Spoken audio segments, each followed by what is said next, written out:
Okay, if we could have your attention, please. We are now joined by our third place finisher, Kyle Larson, driver of the number 42 Chevrolet for Chip Ganassi Racing. This is his sixth straight top six NASCAR Xfinity Series finish. Kyle, great race out there. Just talk a little bit about that this evening. Yeah, it was fun. Fell back a little bit to start the race. Got the top working, first guy really to do that, and got to the lead pretty easily and checked out. Knew the 18 and 20 would be good when they got restarted back behind me, and they were definitely a little bit better than I was. I was just being a lead car, it's hard for them to get by. I was really good on long runs. I could kind of pull away a little bit. Then the way the pit strategy stuff worked out there at the end. Restart 6, got to second pretty quick, and then Brad was pretty good in front of us, and then Kyle was also good behind me, and I couldn't really move around too much because I had to be conscious of where he was. Kyle was behind me, and you got a shot to slide Brad for the lead there. I don't know, 25 or so to go, and got a good run on him. Wanted to take advantage of that, and almost cleared him. He was just able to squeeze around me, and then that broke my momentum, and the 18 got by, and then from there, I just kept restarting on the bottom. I was too loose on restarts, and then being pinned down on the bottom didn't help me. Fell back a little bit when those guys were racing for the lead pretty hard. I think to fifth or sixth, and it kind of worked out with a couple guys wrecking and running out of fuel, and I was going to line up third on that last restart, and then the 22 ran out, and then got to line up on the front row with Austin. Was definitely my final shot at getting a win. I took off all right, in the restart zone. Got loose into 1. He was able to clear me off 2, and then we both went down into 3, and he got really loose, and right as soon as I saw him get loose, I was getting loose, and then the 1 car was able to drive around me, and the 7 got to my inside, and just kind of killed my momentum from there. It looked like Austin was struggling in front of us, so you never know if maybe I didn't mess up there in 3 and 4. I could have got to the top and won 2 and maybe got a run on him, but it's not how it worked out, and drag race just into the line, and he was able to squeeze by me. So fun race. Just wish we could have got the win. Our car was definitely good enough to win. Just didn't get the job done. Okay, if you have a question for Kyle, please raise your hand. We'll get a microphone to you. We'll start up here with Jessica. I was so loose. Jessica Ruppin, NASCAR.com. This is for Kyle. Racing tonight, what kind of things did you learn that you'll be able to take into tomorrow's Cup race? Yeah, there's a few things I learned. The top was similar to how it normally is here. It was really fast early in the race, and then it kind of gets like gummed up there a little bit in 1 and 2, and you kind of slide around. The bottom, you could definitely run the bottom. When you got to lap traffic, you didn't really have to rely on slide jobs as much. You could just run the bottom the whole corner and clear the lappers. Kyle was really good on the bottom. Austin Dillon, he surprised me there. The second last restart, being able to pass a few cars down there. So the bottom's definitely racy. I think in the Cup car it'll be a little bit better too because we have more horsepower and better gearing. So you'll be able to run the bottom a little bit better. So I think the top versus the bottom will be I think the top is a little bit better tonight than the bottom, but I think tomorrow it should be. The 2 lanes should be pretty similar because I think the top will get so much rubber it'll slow down, and the bottom will kind of speed back up. Any additional questions for Kyle? All right, Kyle, thanks for coming in. Good luck tomorrow. Okay, we are also joined by our runner-up finisher, Justin Allgaier, driver of the number 7 BRANDT Chevrolet for Junior Motorsports. Justin, congratulations on a great finish. Just talk us through your race tonight. Yeah, thank you. A long night. We had to make some adjustments on the car. We had a broken track bar after qualifying, and we had to start at the back, and it just seemed like the longest race forever there, being able to try to drive through, and ended up getting a lap down, getting the lucky dog, and getting back on the lead lap. And Jason Bennett, my crew chief, made a great pit call to come get tires a little bit early. I thought when the leaders came a little bit later and put tires on that we were going to be in trouble, but ultimately it came down to the final green-white checker there, and we got a gift. Cars just kept dropping off, and it just seemed like the seas parted, and we were able to get right there to where we needed to be at. And ultimately that put us in position. Kyle and LA did a great job racing there, trying to get through the speedy dry, and they both slipped up, and I was able to get underneath of them. And I knew at that point, Austin had gotten out quite a bit on us all, so it was gonna be hard to catch him. But it was just try to make the entry as good as possible and get through the middle, and drag race Kyle to the line. And hats off to Austin. They did a great job tonight. They definitely deserved the win, and it was fun. Glad we finished second. It's a good points day for us. Puts us a couple of spots up, I think, on points. So that's a huge plus, and can't thank all the guys on our team enough. They did a good job. I mean, it starts back at the shop, and we always build good race cars, and to come here at Bristol and have 2 solid finishes this year is a lot of fun. Okay, we'll open it up for questions for Justin. If you have a question, raise your hand. We'll start up here in the front with Pete. Pete Yakpelli, Associated Press. Justin, what did you see up front? Were you thinking with Kyle Busch and Brad up there that perhaps you had a top 10 finish and maybe not get up to second because they were ahead and looking strong? Yeah, I mean, I would say we were probably a 7th place car tonight, 6th or 7th place car tonight, and we definitely made the most of the circumstances, that's for sure.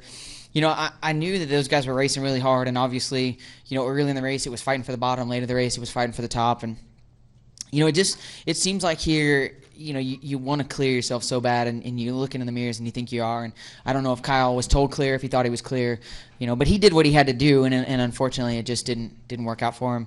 I did say on the radio that I've never seen the fans get that involved in something like that really wasn't, a major deal of either one of theirs. Nobody wrecked each other in a caution or anything like that, but the fans were definitely getting excited. And, for me, it was kind of all night. We were in the middle of some pretty big melees and guys getting into each other, getting into the wall. And I just knew that I needed to keep 4 fenders on it, keep the car straight. And we did that, and ultimately I think it paid off. I mean, like I said, we weren't the fastest car on the racetrack, but we were darn close to being up there to having a shot at winning the race.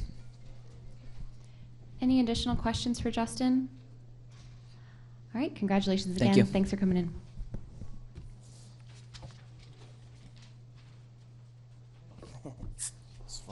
Okay, if we could have your attention, please. We are now joined by winner of tonight's 35th Annual Food City 300, Austin Dillon, driver of the number 2 Rheem Chevrolet for Richard Childress Racing. This was his 8th victory in the NASCAR Xfinity Series and his 2nd victory and 12th top 10 finish in 2016. So Austin, congratulations. If you could just open up with a few comments about your win tonight. Well, first of all, I want to say hats off to Bristol for really doing their job to try and make this race as good as possible, and I think it really was. I feel like the fans had to love it. Should sell some tickets tomorrow night for that one. It's interesting to have another lane down there on the bottom. I think hopefully they can add a little more of that tar or whatever it is, VHT, to the bottom and get that bottom lane just to stay a little bit longer. But it ended up being a race on the bottom of those last 2 restarts. I felt like the good cars were there. So proud of Justin Alexander's his first win in the Xfinity Series, and it's our first win together in our first race together. So that's a great way to start. And Whitney's birthday, it's just been a great day. So proud to be here. Thank my grandfather for this opportunity. And the more and more I learn about these races, it's kind of one of those battles, war of attrition, just staying in it and giving yourself a chance to win. We were a 4th place car, and we did what we had to do to win, and I think we did our job. Okay, we are also joined by crew chief Justin Alexander and team owner Richard Childress. So gentlemen, if you could each just share your comments on tonight's win. Yeah, I'd like to echo what Austin said. I think the racing tonight was a lot better. It was really good compared to what we've seen here in the past. We got 2 lanes, and I thought our car, as Austin said, I thought we were just as good on the bottom as we were the top, and I thought we were, a little bit better long run car than we were a short run car. It took us a little bit to get going, but once we did, we were able to run those guys back down, and Austin did a great job tonight.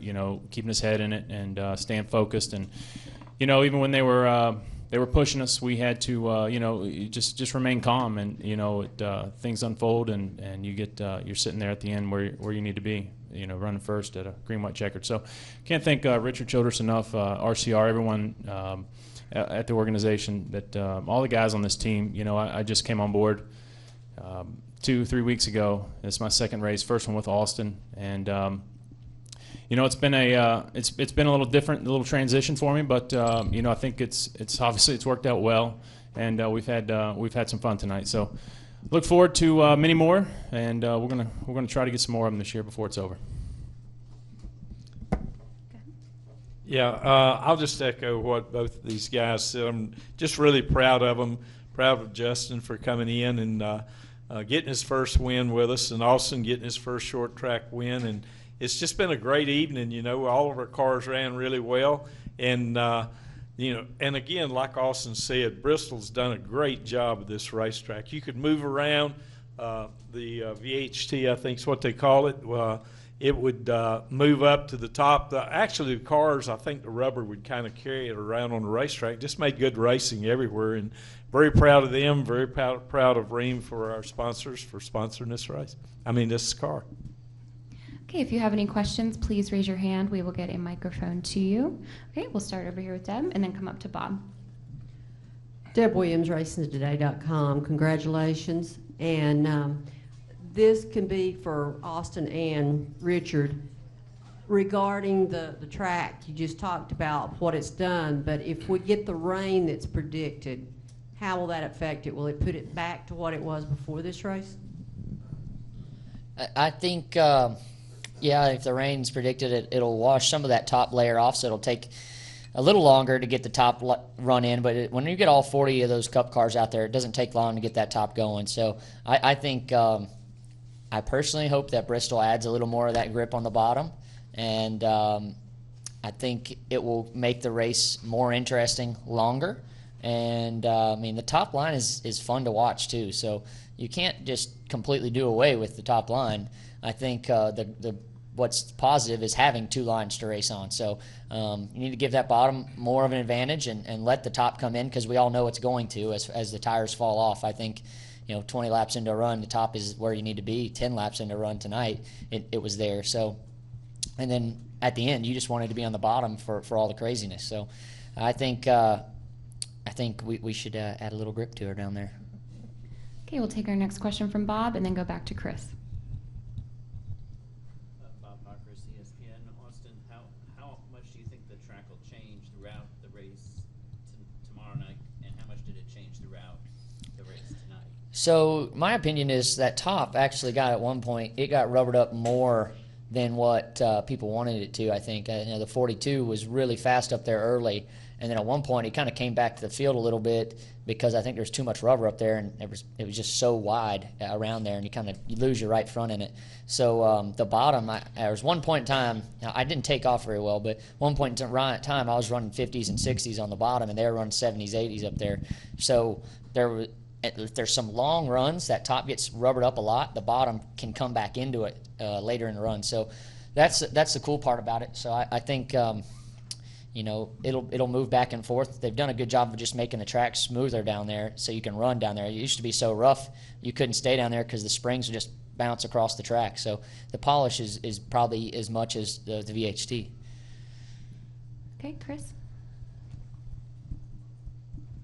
Chris Knight, GetFans.com. Congratulations to you guys. Austin, when you saw Brad Keselowski duck from the lead, what were you thinking at that point? And did you feel like that you had, when you went back green, did you think that you were going to get bombarded from behind? Oh, yeah. I figured that was going to be if I was behind the leader, I was going to do the same thing. So, but for me, the first thing that came to my mind, because I knew we were going green right there, was what lane to choose. And my initial thoughts, I was actually going to be happy either way. Even the 22 stayed out there. I thought having the bottom entering turn one was going to be a positive because of where the speedy drive was all at off of turn 4. And he had a lot of right side damage at that point, so I didn't think he was going to turn that great. And I was kind of in a good mood either way. And then I'm glad I didn't go with my instinct, and I did listen to my team owner here. He said, you got to take the top. And I figured if we didn't win on the top, I can always say that, hey, you told me to take the top. So he helped me make the decision. That's a good car owner, and made a good decision for me tonight. Okay, we'll take our next question from Pete and then go upstairs to the press box. Pete Iacobelli, Associated Press. Austin, what before all the chaos began and Brad and and Kyle are out front, and they've been so successful in this series. Did you think that you would have a chance because they're such good closers? And another part too, when you see Ty racing with them like that, and then he gets out, I mean, is that a mixture of pride, fear? What goes through your mind like that? I was actually just enjoying what was going on in front of me at that point, trying to get there. Ty, that move he made to go 3 wide, I was proud of him. That was cool, and he got the lead there, and I seen him get a little antsy. He got way up top, and it didn't work out for him, and I felt bad too because when the 18 crashed, he was going to be sitting side by side with the 22, and it was just the 18 was in his lane, and he couldn't get down there fast enough. When stuff happens that fast, you can't do anything. I actually was on the bottom, and I was looking at the wreck and drove up to it and had to get back left. Luckily, I was in the right lane, so I hate it for him. He's working so hard, and I'm proud of him, and he did a heck of a job tonight. He was on older tires too, right there, giving it all he had, running against the wall. I was proud of him though. I was out there watching him, and I was like, "Go get it, boy!" I mean, it was fun to watch. Okay, we'll now take a few questions from the press box. SpencerMotorsport.com. I have 2 questions. First of all, can you just talk about what you saw watching Kyle Larson, the way he worked that high line? He has no issues at all, going up high and working it. What did you learn from watching him, and what did you yourself learn from running this race tonight? I think I learned that you're going to have to be able to run up there for the Cup race tomorrow and be pretty solid. I don't know what he does, truthfully, when he gets up there. He does a good job, though. I need to watch more film and see where he enters and the lift points and stuff. He does a really good job up there, but I don't know what happened to him at the end. He didn't have the same juice he had throughout the race. We took off a little better on those last restarts, and I was able to pass him actually on the bottom. So it worked out with late race cautions. Our car fired off, actually. So I actually tried to give it away, I think, coming to the white when I entered turn 3. I got really loose, and I think everybody did, though. It was speedy dry and everything else. So I'm proud of the finish. So. And for RC, what did you see with Ty tonight that kind of assures you that he's ready to take that next step and move up the Cup next year? He's like Austin says, he's so dedicated. He works so hard. He just needs to get a break, and he can get the job done. And he loves what he does, and so does Austin. And I'm just proud of both of them. They've made the commitment to do this for a career, and I think both of them will be successful in the future. Okay, we have one more question in the press box. Jerry Jordan, Performance Racing Network, and Kicking the Tires. Austin, you touched on this a little earlier in your opening statement about the track and the lower groove. Did it go away, or how will it play in the race tomorrow night? I don't necessarily. I mean, the grip went away that we had. The high speed grip went away, but the track is still smooth down there, so you can run down there for a little while. It just seems to really wear your tires the longer you stay down there. So you just have to pick and choose when to go down there and use the momentum on runs. The good thing is it's much better than last time where you have to just truthfully slide someone to pass them. And still tonight you saw where the 18 couldn't clear the 22 and he was faster. So that's why I think you need a little more grip on the bottom to go ahead and complete that pass, because the top lane was pretty easily clogged up by the 22. He wasn't that fast all night, and he was able to maintain speed up there with 2 faster cars behind him. Any final questions? Okay, gentlemen, congratulations. Thanks for coming in. Thanks, guys. Thank you.